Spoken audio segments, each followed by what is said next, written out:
Namaskar students, welcome to back. Today's we are discussing second part of our changing earth.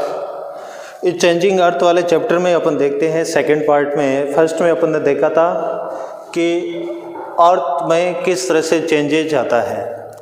Changes two types के थे, exogenic और endogenic. आंतरिक बल क्या थे और वो बाह्य बल क्या थे, उसमें अपन ने देखा था अर्थक्वेक, वोल्केनो वगैरह, ये सब देखे थे। अब एक्सोजेनिक जो थे, एक्सोजेनिक के कारण, एक्सोजेनिक में अपन मेनली किसको देखेंगे कि एयर के थ्रू जो चेंजेज आते हैं, वाटर के थ्रू जो चेंजेज आते हैं, या आइस के कारण जो चेंजेज आते हैं, ओशियन के कारण जो चेंजेज आते हैं, ये सारे क्या है, ये एक्सोजेनिक फोर्सेज हैं। इनके कारण इस अर्थ पर क्या क्या चेंजेज आता है, इस चेंजेज के बारे में अपन पढ़ रहे हैं। तो कंटिन्यूसली अपन देखते हैं कि इस अर्थ सरफेस पर दो ऐसे प्रोसेस है जो कंटिन्यूसली चलते हैं। How much?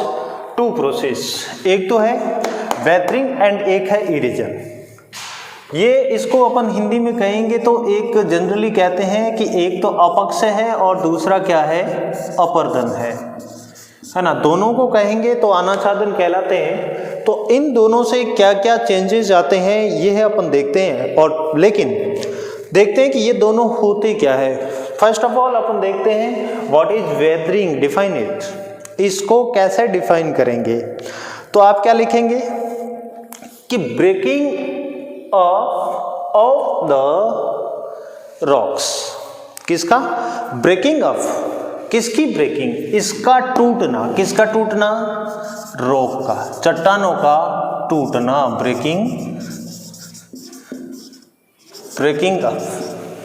Breaking of the rock, चट्टानों का, ऑन द अर्थ सरफेस। किस पर? इस अर्थ सरफेस पर चट्टानों का टूटना, ब्रोक होना क्या कहलाएगा? वेदरिंग कहलाएगा। इसी तरह से इरेजन की बात करते हैं तो wearing away of the landscape by different angles.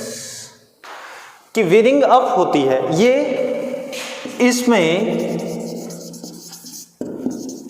इसका बहकर चले जाना, क्या बहकर चले जाना या उड़कर चले जाना, ये इरेजन है। ये डिफरेंट एंगल्स में अलग अलग तरीके से होता है। और ये किसके थ्रू होता है? ये दो, इसकी अपन बात करें इरेजन की बात करें तो ये एयर के थ्रू हो सकती है, हवा के साथ उड़कर जा सकता है, वाटर के साथ बहकर जा सकता है। इसी तरह से यानी जो अपना अर्थ सरफेस होता है, अर्थ सरफेस यदि हायर वेलोसिटी के साथ एयर का फ्लो होता है तो उस एयर के फ्लो में क्या हो जाती है, ये अपने सैंड को अपने साथ में कैरी करके दूसरी जगह पर डिपोजिशन कर देती है, उसको वहाँ पर पटक देती है। इसी तरह से ये वाटर के साथ में डिजोल्व होती है और डिजोल्व होकर उसका डिपोजिशन हो जाता है अदर जगह। तो ये क्या कहलाएगा? ये इरेजन कहलाएगा। अब ये सारे इरोडेड मैटर जितना भी यानी इरोजित होती है, तो ये सारे इरोडेड मटेरियल्स, जो इरोडेड मटेरियल्स हैं, ये कहीं न कहीं जाकर इसका क्या होता है, डिपोजिशन होता है। क्या होता है? डिपोजिशन। यानी इसका कहीं न कहीं पर क्या होता है, जमाव होता है। और डिपोजिशन होने से एक डिफरेंट टाइप का लैंडफॉर्म का क्रिएशन होता है। क्या होता है? एक डिफरेंट टाइप के लैंडफॉर्म का क्रिएशन होता है। तो इस तरह से ये अपना चेंजिंग ऑफ अर्थ है, इसका एक पार्ट है कि मेजर लैंडफॉर्म्स। कौन से पार्ट की बात कर रहे हैं? मेजर लैंडफॉर्म्स, है ना। मेजर लैंडफॉर्म्स की धरातल के अपर पार्ट में, इस सरफेस में किस तरह के लैंडफॉर्म्स बनते हैं, उसकी अपन बात कर रहे हैं। तो ये इससे कैसे, वेदरिंग से, इरेजन के कारण कई सारे ऐसे क्रिएशन होंगे लैंडफॉर्म्स के। न्यू प्लेटफॉर्म्स बनेंगे, न्यू लैंडफॉर्म्स बनेंगे, जो कुछ भी हो सकता है। अब ये किसके थ्रू होगा, ये अपन इसी नेक्स्ट पार्ट में पढ़ेंगे। एक तो अपन पढ़ेंगे वर्क्स ऑफ वाटर के थ्रू, एक आएगा वर्क ऑफ आइस और वर्क ऑफ ओशियन, है ना। Work of ice, work of ocean, work of water and work of wind, कि हवा के कारण भी कुछ क्रिएशंस होते हैं। तो इनके कारण क्या क्या चेंजेज आता है, कौन सी न्यू लैंडफॉर्म्स का क्रिएशन होता है, उसके बारे में अपन यहाँ पढ़ते हैं। तो ये आप दोनों को, ये आपको दोनों समझ में आ गए होंगे कि what is weathering and what is erosion, दोनों की आपको डेफिनेशन क्या करना है, याद रखना है। क्लियर ना, दोनों का वेदर। तो वेदरिंग तो क्या था, weathering is the breaking up of the rocks on the surface area. Clear, क्या, weathering is the breaking up of the rock on the surface area. इस सरफेस के, अर्थ का जो सरफेस है उस पर जो चेंजेज आएगा, रॉक का ब्रेकिंग अप होगा, ये सारा। और इरिजन क्या होगा, erosion is the wearing away of the landscape by different agent like water, winds etcetera, कि वेयरिंग अप होगा किन के थ्रू। ये दोनों डेफिनेशन आपको क्या करना है, याद रखना है। तो नेक्स्ट देखिए, वर्किंग ऑफ वाटर। अब वाटर कैसे वर्क करता है, इसके बारे में अपन क्या करते हैं, देखते हैं। कैसे कि सपोज दैट ये क्या है, माउंटेन्स है ना, ये माउंटेन्स है।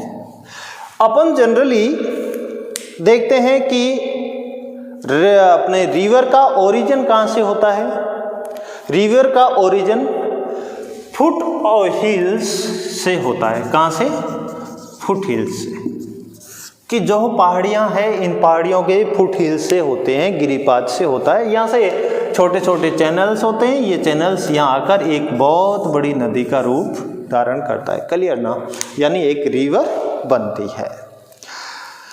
और ये जब रिवर बनती है तो ऊपर से इसका जब फ्लो होता है तो इसकी स्पीड, इसकी वेलोसिटी बहुत ही ज़्यादा होती है और ये यहाँ की लैंड को इरोडेट करती है और अपने साथ में कई सारे मटेरियल्स को, सील्ट, कले और एक्सेट्रा कई सारे ऐसे हैं, वो इसके साथ में क्या हो जाते हैं, डिजोल्व होते हैं और वो इनको कैरी करके आगे ले जाता है ना। अब ये जब अपने साथ कैरी करता है, और देखिए कि जब ये रिवर का फ्लो होता है, अब रिवर का फ्लो हो रहा है, अब और ये रिवर का फ्लो भी कैसा होता है, वेरी स्टील स्लोप। क्या, वेरी स्टील स्लोप, बहुत तीव्र ढाल में इनका फ्लो होता है। और ये क्या होती है, ये एक हार्ड रॉक होती है। कैसी रॉक होती है, हार्ड रॉक होती है। और हार्ड रॉक के साथ में अचानक से क्या आ जाती है, सडनली एक सॉफ्ट रॉक आ जाती है। कैसी, सॉफ्ट रॉक। अब ये सॉफ्ट रॉक पर क्या करता है, वाटर गिरता है, तो यहाँ पर एक बहुत ही ज़्यादा स्टील स्लोप में डीप हो जाता है। क्या हो जाता है, अचानक से एक डीप हो जाता है, एक वैली बना जाती है और ये फिर से यूं करके आगे चलती है। तो इस तरह से जब वाटर को फ्लो होता है और वाटर यहाँ पर डाउनफॉल हो जाता है अचानक से, और ये उस पर बहुत सारा वाटर फ्लो, वाटर हो रहा है, उसके कारण इरिजन हो जाता है। यहाँ पर इरोडेड सारा होकर लैंड है, वो सॉइल्स है, वो आगे की ओर चला जाता है। तो इसी को अपन क्या कहेंगे, वाटरफॉल। वाटर का फॉल यानी नीचे गिरना, जल प्रपात, पानी का नीचे की ओर गिरना, ये क्या कहलाएगा, वाटरफॉल कहलाएगा। क्लियर, वाटरफॉल क्या होता है, तो वाटरफॉल यही है कि फ्लो वाटर जब हार्ड रॉक से सडनली सॉफ्ट रॉक पर नीचे की ओर गिरता है, शट डाउन होता है, तो वो क्या हो जाएगा, वाटरफॉल कहलाएगा। इसी तरह से अब ये वाटर जो रिवर है क्या होता है, अब यही रिवर, जैसे सपोज दैट ये एक रिवर है, अब ये रिवर क्या करती है, आगे बढ़ती हुई जाती है और इसमें घुमाव आते हैं। क्या आते हैं इसमें, कर्व लेती है ये, कर्व लेती है, तो अब इसमें कर्व लेती है तो वाटर जब यहाँ से टकराएगा, यहाँ है ना, हर जगह यहाँ टकराएगा वाटर, होगा ना। जब आएगा तो इस कॉर्नर को, इस बीच को वो क्या करेगा, कट करेगा, और कट करते करते एक टाइम ये आएगा कि ये पूरा कट होकर यहाँ से मिल जाएगा, ये पूरा कट होकर क्या हो जाएगा, ये मिल जाएगा, और ये इस तरह से अलग हो जाएगा, इसको एक कट लग जाएगा, ये पार्ट क्या हो जाएगा, अलग हो जाएगा। तो ये जो पार्ट है इस तरह के घुमाव वाले पार्ट, ये पार्ट क्या कहलाते हैं, ये पार्ट कहलाते हैं मिनेंडर्स। क्या कहलाते हैं, मिनेंडर्स कहलाते हैं। तो ये घुमाव जहां से कट होता है ये मिनेंडर, और ये जो कट हो गया, कट होके एक पार्ट इसमें अब इरोडेड का डिपोजिशन हो गया, या जो पार्ट है वो भर गया, कट कर रिवर से अलग हो गया, ये एक लेक का रूप धारण करता है। क्या करता है, लेक बनता है। और ये लेक कौन सा है, ऑक्सबाउ लेक। कौन सा लेक हो गया, ऑक्सबाउ लेक हो गया। क्लियर, नहीं आया समझ में, वापस से देखिए। देखो ये रिवर है, अब ये रिवर कभी स्ट्रेट तो बहता नहीं है, तो इसमें घुमाव आते हैं। क्या आते हैं, इसमें घुमाव आते हैं। ये जो घुमाव है और यहाँ से कंटिन्यूसली कट होते हैं, तो इस पार्ट को तो क्या कहते हैं, मिनेंडर्स कहते हैं, मिनेंडर्स कहते हैं। क्लियर। लेकिन अब बहुत ही ज़्यादा इरेजन होता है या वेदरिंग होती है, पानी अपने साथ में कट करता है, तो कट करते करते ये कभी कभी इसका फ्लो क्या हो जाता है, डायरेक्ट हो जाता है इसमें, और ये जो कट लग जाता है और ये कट लगकर एक पार्ट इस रिवर से सेपरेट हो जाता है। अब ये कैसी है, आप देखेंगे हाफ सर्कुलर है, ये है ऑक्सबाउ लेक। ऑक्सबाउ को हिंदी में कहते हैं गोखुर झील। क्या कहते हैं, गोखुर। गोखुर गाय के खुर के जैसा, गाय का जो पांव होता है उस पांव का जो अगले का पार्ट होता है उसके जैसा है, इसलिए इसको क्या कहते हैं, ऑक्सबाउ लेक कहते हैं। क्लियर हो गया। अब ये ऑक्सबाउ लेक है वो कट के, इससे आपकी बुक है उसका डायग्राम या फिगर 3.5 देखेंगे तो आपको वहां भी समझ में आ जाएगा। ये हो गया। अब ये होते हैं इसके बीच में जो इसका नीचे का पार्ट जो होता है उसमें कभी कभी डिपोजिशन हो जाता है सैंड का, क्ले का वगैरह, तो इसका पार्ट ऊपर और वाटर क्या हो जाता है, इससे बाहर आ जाता है, और इस रिवर के आसपास में क्या आ जाता है, वाटर है वो रिवर से बाहर जाता है, आउटसाइड चला जाता है। इससे क्या कहेंगे, इससे फ्लड आता है। क्या आता है इससे, इससे फ्लड आता है, यानी बाढ़ आती है, इससे फ्लड आता है। और फ्लड से जब फ्लड का वाटर कलेक्ट होता है, कई जगह भर जाता है उनमें, तो वो भरने से उन जगह पर यहाँ से जितना भी इरोडेड और वेदर्ड किया हुआ जो सिल्ट और क्ले है वो इसके आसपास क्या हो जाता है, डिपोजिशन हो जाता है। अब ये डिपोजिशन होता है तो जो फ्लड वाला एरिया है उसी को क्या कहने लग जाएंगे अपन, फ्लड प्लेन। क्या कहेंगे, फ्लड प्लेन होता है। फ्लड प्लेन में न्यू सैंड का डिपोजिशन होता है और इसी को जलोढ़ सॉइल कहते हैं। न्यू सॉइल का डिपोजिशन होता है और इसी को ही जलोढ़ सॉइल या एलुवियल सॉइल के नाम से अपन जानते हैं। क्लियर, एलुवियल सॉइल, ये एलुवियल सॉइल है, बहुत ही ज़्यादा फर्टाइल होती है, इसमें प्रोडक्शन रेट, प्रोडक्टिविटी है इसकी वो बहुत ही हायर है। अब जैसे जैसे इसमें कभी कभी ये जब धीरे धीरे प्लेन में सैंड का, सॉइल का डिपोजिशन बहुत ज़्यादा हो जाता है तो इसके किनारे धीरे धीरे ऊपर उठ जाते हैं। इससे क्या उठ जाते हैं, इससे धीरे धीरे ऊपर उठ जाते हैं और इससे किसका निर्माण हो जाता है, लेविस का। क्या बन जाता है, इससे लेविस बन जाता है। लेविस को हिंदी में तटबंध कहते हैं, यानी किनारे के ऊपर जो किनारे का भाग है इसका वो बन जाते हैं। समझ में आ गया, यानी इसके किनारे उठ जाते हैं और किनारे पर एक सैंड की, एक रेत की दीवार सा बन जाता है। क्या बनता है, एक दीवार सा बन जाता है, उसको क्या कहते हैं, लेविस कहेंगे, यानी तटबंध कहेंगे। और उस तटबंध के कारण जो फ्लड आने की प्रॉब्लम्स है उसका सॉल्यूशन हो जाता है। अब स्लोली जब रिवर एक लंबाई दूरी तय करने के बाद, एक लॉन्ग लेंथ में इसका फ्लो होने के बाद ये पहुंचता है कोस्टल प्लेन में। कहाँ पर पहुंचता है? कोस्टल प्लेन में, यानी समुद्र के किनारे वाला जो पार्ट है वहां पर जाकर ये पहुंचती है। तो इसकी स्पीड है या इसकी जिसको अपन वेलोसिटी कहते हैं वो क्या हो जाती है? डिक्रीज हो जाती है, कम हो जाती है। अब ये कम होने से यहाँ पर इसके साथ में जो क्ले, सिल्ट, ये थे ना क्ले और सिल्ट, इनका डिपोजिशन है वो बहुत ही ज़्यादा हो जाती है, डिपोजिशन की रेट है वो हायर हो जाती है। इसके कारण इसके रास्ते में बड़े बड़े टीले बन जाते हैं, यानी इनका डिपोजिशन हो जाता है, तो इस तरह से सैंड डून बन जाते हैं। और ये रिवर में कई सारी डिस्ट्रीब्यूटरीज आ जाती है। क्या आती है? डिस्ट्रीब्यूटरीज, वितरिकाएं निकलती है, डिस्ट्रीब्यूटरीज आती है, जिसके कारण ये इस तरह का एक डायग्राम या फिगर बन जाता है, वहां पर लैंडफॉर्म बनता है। इस लैंडफॉर्म को कहते हैं डेल्टा।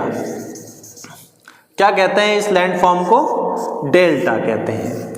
अब ये डेल्टा ट्रिएंगुलर होता है, आप देखेंगे त्रिभुज के जैसा होता है, ट्रिएंगुलर होता है।